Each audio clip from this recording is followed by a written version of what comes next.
Good morning साथीहरू। आज चाहिँ म मेरो मम्मीको स्केच बनाउँदैछु। अहिले चाहिँ यहाँ 50% मात्रै कम्प्लिट भइसकेको छ।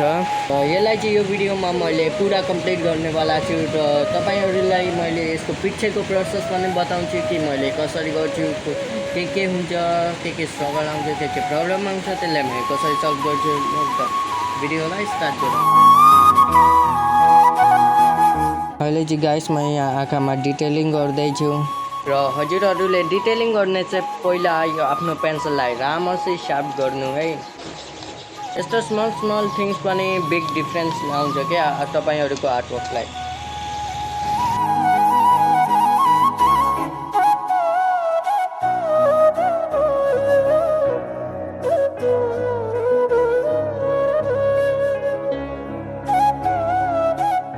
साथीहरू म चाहिँ अहिले यहाँ फेसमा काम गर्दैछु र यहाँ तलको चाहिँ लुगा नफेलोस् भनेर मैले यो सेतो पिसुले यसो राखेर गरेको छु।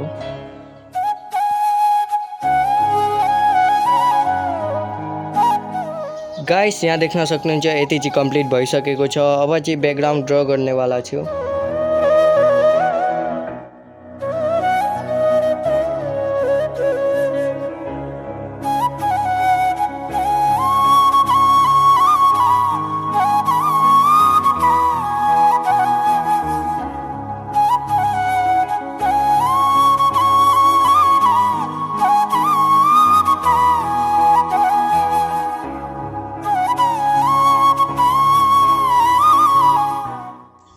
फाइनली स्केच चाहिँ कम्प्लिट भइसकेको छ। यहाँ देख्न सक्नुहुन्छ मैले यसलाई प्याक गरिसकेँ प्लास्टिकमा।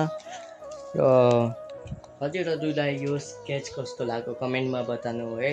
ल यो भिडियो राम्रो लाग्यो भने लाइक गरिदिनु होला र च्यानलमा नयाँ आउनुहुन्छ भने सब्सक्राइब गरिदिनु। By by.